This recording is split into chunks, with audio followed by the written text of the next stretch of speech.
Hi guys, welcome back to our channel.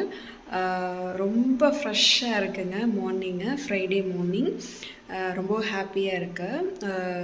சாமியெல்லாம் கும்பிட்டு எந்திரிச்சிட்டு இப்போ நான் வந்து உங்கள்கிட்ட ஒரு சில விஷயங்கள் வந்து ஷேர் பண்ணிக்கணும் அப்படின்னு நினச்சேன். அதான் டக்குன்னு ஒரு வீடியோவை போட்டுடலாம் அப்படின்னு சொல்லிட்டு. நீங்கள் டெய்லராக இருந்தால் அப்படின்னாவே நமக்கு வந்து ஒரு நிறைய பாசிட்டிவ் வந்து இருக்கும். ஒரு நம்ம வந்து ஒரு ட்ரெஸ் ஸ்டிச் பண்ணுறது, ஒருத்தவங்களுக்கு சொல்லி கொடுக்கறது, ஸோ இந்த மாதிரிலாம் பண்ணும்போது ரொம்பவே ஹாப்பியாக இருக்கும். பட் அதையும் தாண்டி ஒரு சில கசப்பான விஷயங்கள்லாம் இருக்கும். அது உண்மைதான் அது. அதை பற்றி தான் இன்றைக்கி வந்து சொல்ல போகிறோம். எனக்கு நான் டெய்லராக இருந்து நடந்த ஒரு சில கசப்பான விஷயங்கள் எல்லாம் வந்து ஷேர் பண்ணுறேன். ஏன் வந்து இதை வந்து உங்கள்கிட்ட வந்து ஷேர் பண்ணுறேன் அப்படின்னா, நிறைய பேர்த்துக்கு இந்த மாதிரி நடந்திருக்கும். இனிமேலாவது அந்த மாதிரி இல்லாமல் பார்த்துக்கங்க அப்படின்னு சொல்கிறதுக்காக தான். எனக்கு நடந்துருச்சு. ஸோ நம்ம அந்த விஷயத்த வந்து உங்கள் 4 பேர்த்துக்கு சொன்னோன்னா நீங்கள் வந்து அந்த அவாய்ட் பண்ணிக்கலாம்ல, அந்த மாதிரி விஷயங்கள் நடக்காத மாதிரி அவாய்ட் பண்ணிக்கலாம் இல்லையா? ஸோ அதுக்காக தான் இதை வந்து நான் சொல்கிறேன். நம்ம வந்து பார்த்திங்கன்னா கிட்டத்தட்ட ஒரு 8 இயர்ஸாக வந்து பார்த்திங்கன்னா டெய்லரிங் ஃபீல்டில் இருக்கோம். நிறைய கஸ்டமர்ஸ் வந்து நம்ம பார்த்துருக்கோம், நிறையா ஸ்டிச் பண்ணியிருக்கோம். ஸோ இந்த மாதிரி போயிட்டுருக்கு. நிறைய நல்ல அனுபவங்கள்னு சொல்லணும்னா அது தனியாக ஒரு பெரிய வீடியோஸ் போடலாம். அந்த மாதிரி நல்ல கஸ்டமர்ஸ் வந்து இருக்காங்க. நம்ம வந்து பார்த்திங்கன்னா என்ன கொடுத்தாலும், என்ன பண்ணி கொடுத்தாலும், எப்படி ஸ்டிச் பண்ணி கொடுத்தாலும், என்ன டிசைன் வச்சு நான் சொல்கிறேன், அந்த மாதிரி கொடுத்தாலும் எனக்கு ஓகே அப்படிங்கிற மாதிரி கஸ்டமர்ஸ் எல்லாம் இருக்காங்க. அவங்கெல்லாம் பார்க்கும்போது ரொம்ப ஹாப்பியாக இருக்கும். எங்கேம்மா இருந்தீங்க நீங்கள் எல்லோரும் அப்படிங்கிற மாதிரி இருக்கும். அதுவும் தாண்டி ஒரு சில பேர்லாம் இருக்காங்க. நான் வந்து பார்த்திங்கன்னா இப்போ வந்து தேவக்கோட்டையில் இருக்கோம். நாங்கள் வெளியே நம்ம கடை வச்சு ஒரு ஸ்டாஃப் வச்சு கடையில் ரன் பண்ணுவாங்கள்ல, அவங்க எல்லோரும் வந்து பார்த்திங்கன்னா ஒரு ப்ளவுஸுக்கு வந்து ஒரு 250 அந்த ரேஞ்சில் வந்து வாங்கிட்டுருக்காங்கன்னு வைங்களேன். எனக்கு அது அப்போ நடந்த சம்பவங்கள். ஒரு 280 வரைக்கும் கூட ஒரு சில கடையில் வந்து வாங்குகிறாங்க. அப்போ நான் வந்து பார்த்திங்கன்னா வீட்டில் தானே நம்ம ஸ்டிச் பண்ணுறோம். அப்போ வந்து பாப்பா கூட இல்லை, தம்பி மட்டும்தான் இருந்தான். அப்போ அவனுக்கும் ஒரு 2 இயர்ஸ் ஆச்சு. அதுக்கப்புறம் இந்த மாதிரி நிறைய நடந்திருக்கு. சரி, அதெல்லாம் ஏன் சொல்லிட்டு அப்படின்னு இப்போ திரும்பவும் அதே மாதிரி ஒன்று நடந்துச்சு. அதனால் திரும்ப இதே மாதிரி செய்யக்கூடாது அப்படிங்கிறதுக்காக தான் என்னோடய உறவுகள் உங்களுக்காக இப்போ நான் சொல்ல வந்திருக்கேன். நீங்களும் அந்த மாதிரி தப்பை செய்யாதீங்க, ஓகேவா? அப்போ என்னாச்சுன்னு கேட்டிங்கன்னா, நம்ம எல்லோரும் வந்து ஒரு 250 அந்த மாதிரி கடையில் வந்து வாங்கிட்டுருக்காங்க. 300 அந்த ரேஞ்சுக்கு கூட வந்து பார்த்திங்கன்னா ப்ளவுஸ் எல்லாம் வந்து இது பண்ணி கொடுத்துட்ருக்காங்க. ஆனால் நம்ம வந்து பார்த்திங்கன்னா சரி நம்ம வீட்டில் தானே தைக்கிறோம் அப்படின்னு சொல்லிட்டு நான் வந்து 200 மட்டும்தாங்க வாங்குவேன் லைனிங் ப்ளவுஸுக்கு, ஓகேங்களா? இதுக்கு வந்து லைனிங்கும் நம்மளே எடுத்துக்கணும். கஸ்டமர்கிட்ட வந்து நான் வாங்க மாட்டேன். லைனிங்க்கு நானே லைனிங் எடுத்து, லைனிங் வந்து நமக்கு தெரிஞ்ச ஒரு கடை இருக்குது. ஸோ அதனால் நம்ம மொத்தமாக அங்கேயே வாங்கிட்டு இருக்கிறனால 30 ரூபாய்க்கு வந்து தருவார். ஸோ அதனால் வந்து பார்த்திங்கன்னா அப்போ லைனிங்கோடு சேர்த்து தான் நான் 200 ரூபா அப்படிங்கிறது வாங்கிக்கிட்டு இருந்தேன்.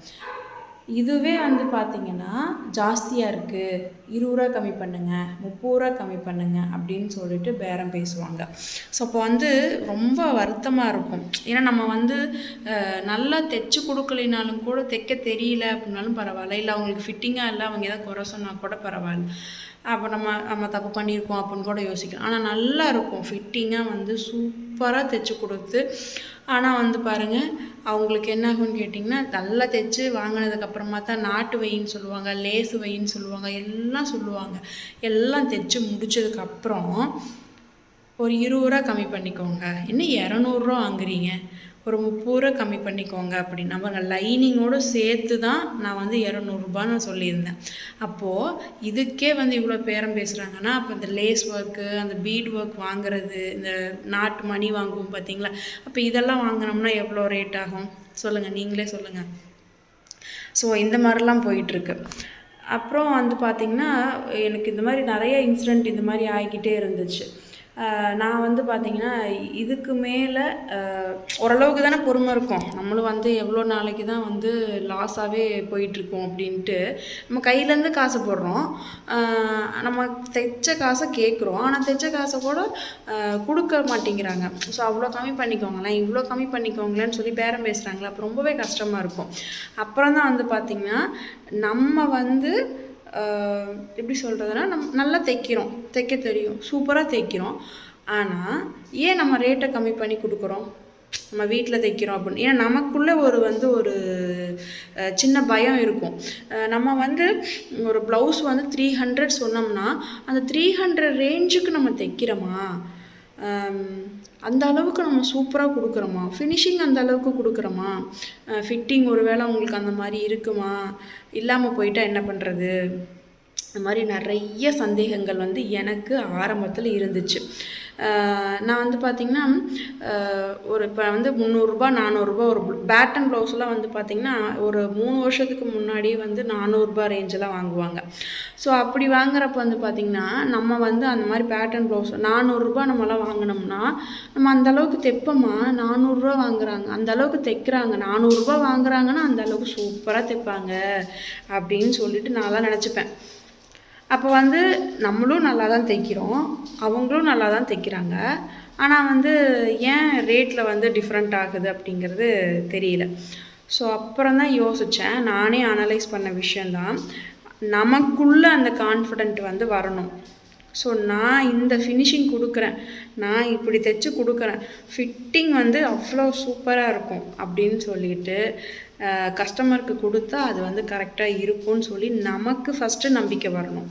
அதுக்கப்புறமா நீங்கள் ரேட் இவ்வளோ தாங்க அப்படின்னு சொல்லி பாருங்கள், ஆட்டோமேட்டிக்காக அவங்க வந்து அவங்களும் அக்செப்ட் பண்ணிக்குவாங்க. நம்மளே வந்து பார்த்திங்கன்னா 200 சொல்கிறப்ப 20 கம்மி பண்ணிக்கோங்களேன் அப்படின்னு சொல்கிறப்ப, அப்படியா, சரி ஓகே, சரி பரவாயில்ல, நமக்கு கிடைச்சா போதும் அப்படின்னு சொல்லிட்டு நம்ம வந்து நஷ்டத்துக்கு இது பண்ணக்கூடாது, தொழில் செய்யக்கூடாது இல்லைங்களா? ஸோ அந்த மாதிரி நீங்கள் அந்த மைண்ட் செட்டில் இருந்தீங்கன்னா மாற்றிக்கோங்க. டெய்லர் அதாவது ஃபஸ்ட்டு நம்மளை நம்பணும், ஓகேங்களா? நம்ம வந்து நல்லா தான் ஸ்டிச் பண்ணி கொடுக்குறோம் அப்படின்ட்டு. ஏன்னா எனக்கு வந்து இந்த இன்சிடெண்ட்டும் ஒரு அனுபவத்தினால தான் எனக்கு கிடச்சிது. ஏன்னா ஒருத்தவங்க வந்து என்கிட்ட ப்ளவுஸ் வந்து பார்த்திங்கன்னா கொஞ்சம் ஃபிட்டிங்லாம் வந்து சரியில்லாமல் இருக்குது, எனக்கு இதை மட்டும் கொஞ்சம் லைட்டாக பிடிச்சி கொடுங்க, கொஞ்சம் ஆல்ட்ரேட் பண்ணி கொடுங்கன்னு சொல்லி கொண்டு வந்தாங்க. தைச்சது வந்து பார்த்திங்கன்னா ஏதோ ஒரு அரைகுறையாக தைச்சிட்டு, அது யாருன்னு சொல்ல வேணாம், நல்ல ஒரு ஃபேமஸான ஒரு ஷாப்பில் தான் வந்து பர்ச்சேஸ் பண்ணியிருக்காங்க. இங்கே இல்லை, தேவக்கோட்டை இல்லை, காரைக்குடி. அவங்க வந்து பார்த்திங்கன்னா நல்லா சூப்பராக இருக்கும், பயங்கரமாக இருக்கும், ஆரி ஒர்க்லாம் பயங்கரம் பண்ணுவாங்க, ஸ்டிச்சிங்லாம் நல்லா பண்ணுவாங்க அப்படின்னு சொல்லிட்டு அங்கே போயிட்டு வாங்கியிருக்காங்க.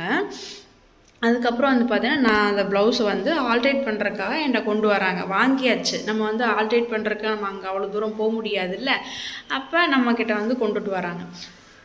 ஒரு ஸ்டிச்சிங் வந்து பார்த்திங்கன்னா பேசிக் பிகினர் லெவலில் இருக்கவங்க கூட நீட்டாக பண்ணுவாங்க, அவ்வளோ சூப்பராக பண்ணுவாங்க. ஒரு நெக்கு ஃபினிஷிங்காக இருக்கட்டும், இல்லை அந்த கையில் அந்த எட்ஜு ஃபினிஷிங்கு, அந்த மாதிரி எல்லாமே எப்படி சொல்கிறது எனக்கு தெரியல, அந்த மாதிரி எல்லாமே வந்து பார்த்திங்கன்னா ஏதோ ஓரளவுக்கு பண்ணியிருக்காங்க அப்படிங்கிற மாதிரி இருக்குது.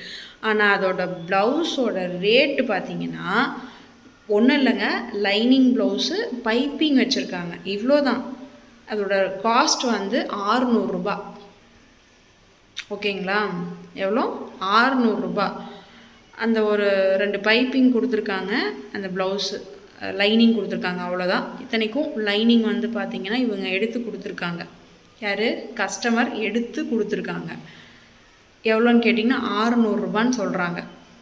இப்போது நான் வந்து எதாச்சியாக அவங்க நம்ம வீட்டுக்கு வராங்க, அதாவது கொஞ்சம் ஆல்ட்ரேட் பண்ணி கொடுங்க அப்படின்னு சொல்லி வர்றாங்க. அப்போ வந்து பார்த்திங்கன்னா கேட்குறப்ப நான் இது என்ன காஸ்ட்டு, எங்கே தைச்சிங்க, எப்படி தைச்சிங்க, இப்படி இருக்குது அப்படின்னு சொல்லி எல்லாம் கேட்கும்போது அவங்க சொல்கிறாங்க, இந்த மாதிரி வாங்கினேன் அப்படின்னு சொல்லிட்டு இவ்வளோ ப்ரைஸு அப்படின்னு சொன்னாங்க. எனக்கு தூக்கி வாரி போட்டுருச்சு, ரொம்பவே ஆச்சரியமாக இருந்துச்சு. என்ன லைனிங் ப்ளவுஸுக்கு 600 ரூபாயா அப்படின்னு சொல்லிட்டு ஒரு பைப்பிங். அப்போ வந்து பாருங்கள், இந்த ரேஞ்சு கேட்டாலும் கொடுக்கறதுக்கு கஸ்டமர்ஸ் வந்து ரெடியாக இருக்காங்க, ஆனால் அவங்களுக்கு ஒரு ஃபினிஷிங்கான ஒரு ப்ராடக்ட் கொடுக்கறதுக்கு ரெடி இல்லை. ஓகேவா? அப்போது நம்ம வந்து பார்த்திங்கன்னா ஃபிட்டிங்லேருந்து ஃபினிஷிங்லேருந்து எல்லாமே கொடுக்குறக்கு ரெடியாக இருக்கும். ஏன் நம்மக்கிட்ட மட்டும் பேரம் பேசுகிறாங்க? நம்ம மூஞ்சியை பார்த்தா மட்டும்தான் அப்படி பேசுவாங்களா? ஒரு 20 ரூபா கம்மி பண்ணிக்கோங்க, 30 ரூபா கம்மி பண்ணிக்கோங்க அப்படின்னு சொல்லலாம் பேசுவாங்களான்னு சொல்லியெல்லாம் எனக்கு ரொம்ப வருத்தமாக இருக்கும். அதுக்கப்புறம் வந்து பார்த்திங்கன்னா நிறைய இந்த மாதிரிலாம் அனுபவங்கள் இருக்குது. அது மாதிரி நிறைய கஸ்டமர்ஸ் வந்து பாசிட்டிவாக பேசுவாங்கன்னு சொல்லியிருக்கேன் பார்த்தீங்களா? அது மாதிரி என்னோடய ரொம்ப க்ளோஸ் ஃப்ரெண்ட்ஸு, ரிலேட்டிவ் சைட்லேயும் சரி, அவங்க வந்து ரொம்ப நல்ல க்ளோஸு. ஒரு டிஃப்ரெண்ட்டான டிசைன்ஸ் வந்து ஏதாவது புதுசாக வந்து நீங்கள் ட்ரை பண்ணி எனக்கு ஸ்டிச் பண்ணி கொடுங்க அப்படின்னு சொல்லி நாங்கள் அந்த மாதிரிலாம் வந்து என்கிட்ட சொல்லுவாங்க. என்ன புதுசாக ட்ரெண்டிங்கில் வந்திருக்கோ அதை வந்து எனக்கு நீங்கள் தைச்சி கொடுங்கன்னு சொல்லிட்டு மெட்டீரியல், ஒரு லைனிங்காக இருக்கட்டும் எல்லாமே அவங்களே பர்ச்சேஸ் பண்ணி கொடுத்துருவாங்க. உண்மையாக சொல்லப்போனால் ரேட் வந்து அவங்கக்கிட்ட நான் இவ்வளோதான்னு சொல்லவே மாட்டேங்க. இப்போ ஒரு சாரீலேருந்து மேக்ஸி கன்வெர்ட் பண்ணுறோன்னு வைங்களேன், அதுக்கு வந்து இவ்வளோதாங்க ரேட்டு அப்படின்னு சொல்லி நான் சொல்லவே மாட்டேன். அவங்க வந்து இவ்வளோதாங்க, இந்த ட்ரெஸ்ஸுக்கு இவ்வளோதான் ரேட்டுன்னு சொல்லி என்கிட்ட கொடுப்பாங்க. அப்போ வந்து எனக்கு இந்த மாதிரி கஸ்டமர்ஸ் இருக்காங்க அப்படின்னு சொல்லிட்டு ரொம்பவே ஹாப்பியாக இருக்கும். ஐ மீன் சொல்ல நல்ல ஃப்ரெண்டு அவங்களும், ஓகேங்களா? அதனால் ஃப்ரெண்டுக்காக அப்படி இல்லை, அவங்க வந்து ஒர்க்கு அதோட ஒர்க். ஆனால் அவங்களும் ஃபேஷன் டிசைனிங் முடிச்சிருக்காங்க. அந்த ட்ரெஸ்ஸுக்கு அந்த ஃபினிஷிங்க்கு அதோட ஒர்த் என்ன அப்படிங்கிறது அவங்களுக்கு தெரியும். அதனால் வந்து பார்த்தீங்கன்னா அந்த ரேட் வந்து கொடுப்பாங்க. இப்போ வந்து ஒரு பேட்டர்ன் ப்ளவுஸாக இருக்கட்டும், இல்லை ஒரு இது பண்ணணும், நம்ம வந்து நான் சொல்லுவேன், நான் வந்து வெளியே வந்து 200 ரூபா வாங்கிட்டுருக்கேன், நீங்களும் அதே கொடுங்க அப்படின்னு தான் நான் சொல்லுவேன். எவ்வளோங்க? ஏன்னா இந்த ப்ளவுஸுக்கு 200 ரூபா தான் வாங்குறீங்களா? இதுவே நான் அவங்க சென்னையில் இருந்தாங்க, இதுவே நான் சென்னையில் தைச்சா எவ்வளோ இருக்குன்னு தெரியுங்களா அப்படின்னு சொல்லி கேட்பாங்க. அது மாதிரி இந்த மேக்ஸி ட்ரெஸ்ஸு, ஸ்கர்ட்டு இதெல்லாமே அவங்களுக்கு ட்ரை பண்ணி கொடுத்துருக்கேன். சாரீலேருந்து ஸ்கர்ட் பண்ணுறது, அம்பர்லா சாரீலேருந்து மேக்ஸி இதெல்லாமே வந்து அவங்களுக்கு தைச்சி கொடுத்துருக்கேன். அப்போ வந்து லைனிங்கோடு சேர்த்து நான் ஏதோ நமக்கு ஒரு 100 ரூபா 150 ரூபா கிடச்சா போதும் அப்படின்னு சொல்லிட்டு லைனிங்க்கு வந்து ஒரு 120 ரூபா, 4 மீட்ரு வாங்குறோன்னா 120 ரூபா, ப்ளஸ் வந்து பார்த்தோன்னா எனக்கு ஒரு 150 அந்த மாதிரி சேர்த்து இந்த மாதிரி அவங்கள்ட்ட சொல்லுவேன். அவங்க சொல்லுவாங்க, இந்த ட்ரெஸ்ஸுக்கு நீங்கள் இவ்வளோ தான் ரேட் வாங்குறீங்களா அப்படின்னு சொல்லி கேட்பாங்க. அதோட உண்டான வேல்யூ, அதுக்கு நீங்கள் வந்து எவ்வளோ ஒர்க் பண்ணியிருக்கீங்க, எவ்வளோ ஸ்டிச்சிங்க்கு எஃபோர்ட் போட்டிருக்கீங்க அப்படிங்கிறதெல்லாம் பார்த்து உண்மையாகவே அந்த இதை வந்து ரேட் வந்து அவங்களுக்கு கொடுப்பாங்க. ஸோ எனக்கு அவங்க தான் வந்து பார்த்திங்கன்னா என்னோடய லைஃப்பில் வந்து என்னோடய ஃபீல்டு சொன்னப்போ நான் நிறைய கசப்பான சம்பவங்கள் பார்த்தேன்னு சொன்னேன் பார்த்தீங்களா? அந்த டைமில் இவங்களை பார்க்குறப்ப எனக்கு வந்து ரொம்பவே ஹாப்பியாக இருந்துச்சு, ரொம்ப பாசிட்டிவாகவும் இருந்துச்சு. அப்போ வந்து நம்மளோட ஒர்க்கு வந்து பாராட்டுறதுக்கும் மதிக்கிறதுக்கும் நிறைய பேர் இருக்காங்க. ஸோ ஓகேங்களா? அப்போ வந்து அவங்கள மாதிரி கஸ்டமர்ஸ் வந்து நமக்கு கிடைச்சா போதும். இந்த மாதிரி பேரம் பேசுகிறவங்க நமக்கு வந்து தேவையில்லை அப்படிங்கிற மாதிரி எனக்கு தோணுச்சு. அதே மாதிரி நிறைய நான் வந்து டைலர் அண்ணா இருக்கார் இல்லையா, டைலர் ப்ரோ, அவரோட வீடியோஸ் அண்ட் மோட்டிவேஷன்ஸ் வந்து எனக்கு ரொம்பவே பிடிக்கும். நல்லா மோட்டிவேட் பண்ணுவார் அண்ணா மாதிரி. அவர் வந்து சொல்லுவார், அதாவது டைலர்கிட்ட வந்து நீங்கள் பேரம் பேசுகிறீங்க அப்படின்னா ஒரு ஸ்லீவை வந்து அட்டாச் பண்ணாமல் கொடுத்துருங்க அப்படிங்கிற மாதிரிலாம் சொல்லுவார். சொல்லியிருக்கார், நான் வீடியோவில் பார்த்துருக்கேன். அது வந்து சிரிப்பாக இருந்தாலும் அது எவ்வளோ உண்மை தெரியுங்களா? அது வந்து வருத்தம். இப்போ நம்ம வந்து உட்காந்து நைட்டாக இருக்கட்டும் இல்லை பகல்லையாக இருக்கட்டும் ஒரு 2 மணி நேரம் ஸ்பெண்ட் பண்ணி நம்ம தைக்கிறோம் அப்படின்னா நம்மளோட உழைப்பு தான் நம்ம வந்து கொடுக்குறோம், ஓகேங்களா? ஸோ அது வந்து நம்ம டைம் இஸ் வேல்யூ இல்லையா? ஸோ நம்மளோட உழைப்பு தான் நம்ம வந்து கொடுக்குறோம். அந்த 2 மணி இப்போ வந்து அதுக்கு இடையில வந்து எனக்கு பாப்பா அழுவா, குழந்தைங்கள பார்த்துக்கணும், ஸோ இந்த மாதிரி நிறைய விஷயங்கள்லாம் இருக்குது.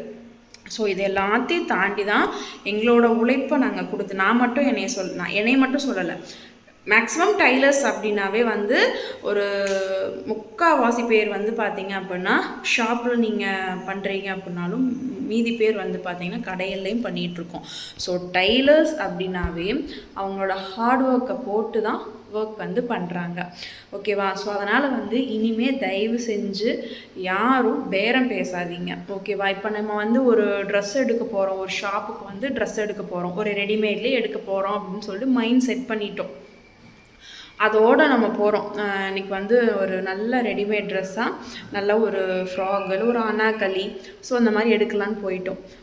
ஒரு 2500 சொல்கிறாங்க, இல்லை 2800 எபோ சொல்கிறாங்க அப்படின்னா நம்ம என்ன பண்ணுவோம்? டிஸ்கவுண்ட்டில் கொடுங்க, ஆஃபரை தானே கொடுங்க, நாங்கள் இவ்வளோ ரேட்டில் வாங்குகிறோம் அப்படின்னு கண்டிப்பாக கேட்போம். யாரும் கேட்காம இருக்க மாட்டோம், கண்டிப்பாக கேட்போம். ஸோ அப்போ அவங்க என்ன சொல்லுவாங்க, ஆல்ரெடி ஆஃபரில் தான் போட்டிருக்கு, ஆஃபரில் போட்டு தாங்க உங்களுக்கு இந்த ப்ரைஸு அப்படின்னு சொல்லுவாங்க. அப்போ நம்ம என்ன பண்ணுவோம், அதுமாதிரி டேக்லேயும் பார்ப்போம், செக் பண்ணுவோம். நான்லாம் செக் பண்ணியிருக்கேன். டேக்லேயும் பார்ப்போம், 10% தள்ளுபடி, 20% தள்ளுபடி இப்படிலாம் போட்டு உங்களுக்கு வந்து 2500 இது வந்து உங்களுக்கு ஒரு 100 லெஸ் ஆகி 400க்கு வரும், இல்லை 250 இந்த மாதிரிலாம் வருது அப்படின்னு சொல்லுவாங்க. அப்போ நம்ம வந்து என்ன சொல்லுவாங்க, ஆனால் அதோட ஒரிஜினல் ரேட்டே அதை தான் இருக்கும், ஆனால் நம்ம வந்து ஆஃபரில் போட்டிருக்கோம் அப்படின்னு சொல்லிட்டு, அப்படியா பரவாயில்ல சரி ஓகே அப்படின்னு சொல்லி வாங்கிக்குவோம். அப்போ அந்த இடத்துல என்ன ஆகுதுன்னு கேட்டிங்கன்னா, நம்ம என்ன ரேட் சொன்னாலும் வாங்குறதுக்கு ரெடியாக இருக்கான் கஸ்டமர், ஓகேவா. இப்போ நம்மளாக இருந்தாலும் அப்படி தான். ஆனால் நம்ம வந்து ஒருத்தவங்களோட உழைப்பு போடுறாங்க பார்த்தீங்களா, அந்த இடத்துல அந்த உழைப்புக்கு ஏற்ற ஊதியமாக இருக்கட்டும் இல்லை மதிப்பாக இருக்கட்டும் நம்ம அந்த இடத்துல கொடுக்கறதுக்கு மறந்துடுறோம் இல்லைங்களா. ஸோ அதனால் வந்து டைலர்ஸ் கிட்ட, அது மாதிரி ஒரு சின்ன சின்ன சிறு குறு தொழில் செய்கிறவங்க கிட்ட யாரும் வந்து எப்படி சொல்கிறது, பேரம் பேசாதீங்க, ஓகேவா. ஸோ அதுதான் வந்து சொல்லிக்கிறேன். இந்த மாதிரி நிறைய அனுபவங்கள் வந்து எனக்கு இருக்குது. அதாவது ஸோ நான் ஏன் இந்த விஷயங்களை ஷேர் பண்ணிக்கிட்டேன்னா, நிறையா பிஸ்னஸ் ஸ்டார்ட் பண்ணுற பிகினர்ஸ் இருக்கீங்க, ஆரி ஒர்க் பண்ணுற பிகினர்ஸ் இருக்கீங்க, நம்மக்கிட்ட டைலரிங் படித்த ஸ்டூடெண்ட்ஸுமே நிறைய பேர் பிஸ்னஸ் ஸ்டார்ட் பண்ணியிருக்கீங்க. அப்போது நீங்கள் வந்து பார்த்தீங்கன்னா இந்த மாதிரி நீங்கள் ஃபஸ்ட்டு வந்து தெளிவாக ஸ்டிச் பண்ண கற்றுக்கிட்டீங்க அப்படின்னா, ஸோ ஃபினிஷிங் நீட்டாக இருந்துச்சு அப்படின்னா கண்டிப்பாக அதுக்கு உண்டான ப்ரைஸ் வந்து நம்ம சொல்லலாம், ஓகேங்களா. ஸோ அதனால் வந்து உங்களோட ஒர்க்கை வந்து பர்ஃபெக்டாக பண்ணுறதுக்கு பாருங்கள். ஸோ அது வந்து அந்த காஸ்ட்டுக்கு நம்ம வந்து கரெக்டாக பண்ணி கொடுக்குறோம் அப்படிங்கிற கான்ஃபிடென்ட் உங்களுக்கு இருந்தால் தான் நீங்கள் வந்து 250னா 250 தான் அப்படின்னு சொல்லிட்டு கான்ஃபிடெண்ட்டாக சொல்ல முடியும். ஏன்னா அதை விட ரொம்ப மோசமாக தைக்கிறவங்கலாம் காஸ்ட் ரொம்ப அதிகமாகலாம் சொல்லிகிட்டு இருக்காங்க, ஓகேவா. ஸோ நம்ம வந்து பர்ஃபெக்டாக தைக்கிறோம் அப்படின்னா நமக்கு நம்மளோட மனசுக்கு ஃபினிஷிங் பர்ஃபெக்டாக இருக்குது, அவங்களுக்கு ஃபிட்டிங் பர்ஃபெக்டாக இருக்குது அப்படின்னா தாராளமாக நம்ம வந்து ஒரு ரீசனபிளான ஒரு ப்ரைஸ் வந்து கண்டிப்பாக சொல்லலாம். அதை வந்து கஸ்டமர்ஸும் அக்செப்ட் பண்ணிக்குவாங்க. ஒரு சில பேர் தான் அந்த மாதிரிலாம் இருப்பாங்க. ஸோ அவங்களெல்லாம் நம்ம வந்து விட்டு தள்ளிட்டு ஸோ நம்மளோட ஒர்க் என்னவோ அதை மட்டும் நம்ம பார்க்கலாம். உங்களை நீங்கள் வந்து ஃபஸ்ட்டு பாசிட்டிவாக மாற்றிக்கோங்க, பாசிட்டிவாக நினைங்க, ஓகேவா. ஸோ நான் அந்த அளவுக்கு பர்ஃபெக்டாக தைக்கிறேன், எனக்கு அந்த அளவுக்கு நீட்டாக ஃபினிஷிங் வருது, நான் ரீசனபிளான ப்ரைஸ் தான் வாங்குகிறேன் அப்படிங்கிற கான்ஃபிடென்ட் உங்களுக்கு இருக்கணும். அப்போ தான் நீங்கள் வந்து ஒரு அடுத்த லெவலுக்கு போக முடியும், ஓகேங்களா. ஸோ இந்த மாதிரி உங்களுக்கு ஏதாவது நிறைய அனுபவங்கள் இருந்துச்சு அப்படின்னா கண்டிப்பாக எனக்கு கீழே கமெண்ட் பண்ணுங்கள். மறக்காமல் நம்ம சேனலை சப்ஸ்கிரைப் பண்ணிக்கோங்க, மறந்துடாதீங்க, லைக் பண்ணுங்கள், கமெண்ட் பண்ணுங்கள். Okay, thank you. நெக்ஸ்ட் சூப்பரான வீடியோவில் உங்களை பார்க்குறேன்.